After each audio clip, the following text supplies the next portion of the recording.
ಸ್ಮಶಾನಕ್ಕೆ ಮೀಸಲಿಟ್ಟ ಜಾಗ ಒತ್ತುವರಿ ಆರೋಪ.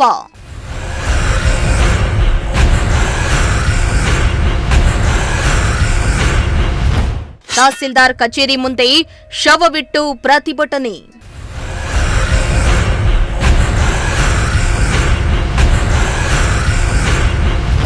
ಹಾವೇರಿ ಜಿಲ್ಲೆಯ ಶಿಂಗಾವಿ ತಾಲೂಕಿನ ಗಂಗ್ಯನೂರು ಗ್ರಾಮದಲ್ಲಿ ಸ್ಮಶಾನ ಜಾಗವನ್ನ ಒತ್ತುವರಿ ಮಾಡಿಕೊಂಡು ಸಾಗುವಳಿ ಮಾಡ್ತಾ ಇರುವ ಆರೋಪದ ಹಿನ್ನೆಲೆ ಶವ ಸಂಸ್ಕಾರಕ್ಕೆ ಜಾಗ ಇಲ್ಲದ ಕಾರಣ ಗ್ರಾಮಸ್ಥರು ತಹಸೀಲ್ದಾರ್ ಕಚೇರಿ ಮುಂದೆ ವ್ಯಕ್ತಿಯೊಬ್ಬರ ಶವವನ್ನಿಟ್ಟು ಪ್ರತಿಭಟನೆ ನಡೆಸಿ ಆಕ್ರೋಶ ಹೊರಹಾಕಿದ್ರು.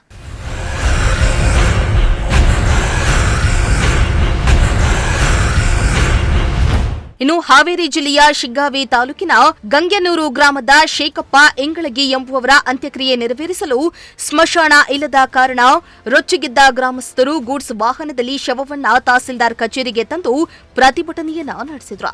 ಇನ್ನು ಸ್ಮಶಾನ ಜಾಗಕ್ಕೆ ತಂತಿ ಬೇಲಿ ಹಾಕಿ ಬಂದೋಬಸ್ತನ್ನ ಮಾಡಿಕೊಳ್ಳಲು ಕಂದಾಯ ಇಲಾಖೆಯ ಅಧಿಕಾರಿಗಳು ನಿರ್ಲಕ್ಷ್ಯ ವಹಿಸಿದ್ರು. ಅವರ ನಿರ್ಲಕ್ಷ್ಯವೇ ಈ ಸಮಸ್ಯೆಗೆ ಕಾರಣ ಅಂತ ಗ್ರಾಮಸ್ಥರು ಆರೋಪಿಸುತ್ತಿದ್ದಾರೆ.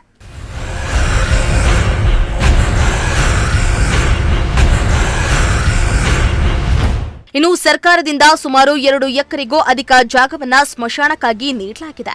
ಆದರೆ ಸ್ಮಶಾನಕ್ಕಾಗಿ ಮೀಸಲಾದ ಜಾಗವನ್ನ ಗ್ರಾಮದ ಹನುಮಂತಪ್ಪ ಹಾಗೂ ಮಲ್ಲೇಶಪ್ಪ ಎಂಬುವವರು ಒತ್ತುವರಿ ಮಾಡಿಕೊಂಡು ಕಳೆದ 4 ವರ್ಷಗಳ ಹಿಂದೆ ತೋಟ ಮಾಡಿಕೊಂಡಿದ್ದಾರೆ.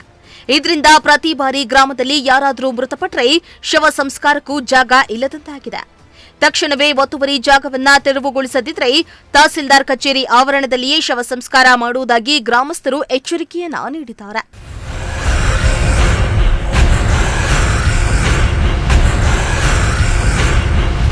ಇನ್ನು ಸ್ಥಳಕ್ಕಾಗಮಿಸಿದ ಅಧಿಕಾರಿಗಳು ಸಮಸ್ಯೆಯನ್ನ ಶೀಘ್ರ ಪರಿಹರಿಸುವ ಭರವಸೆಯನ್ನ ನೀಡಿದ ನಂತರ ಗ್ರಾಮಸ್ಥರು ಪ್ರತಿಭಟನೆಯನ್ನ ಹಿಂತೆಗೆದುಕೊಂಡರು.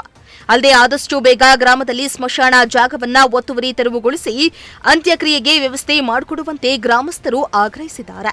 ಲೋಕೇಶ್, ಪ್ರಜಾಶಕ್ತಿ ಟಿವಿ, ಹಾವೇರಿ.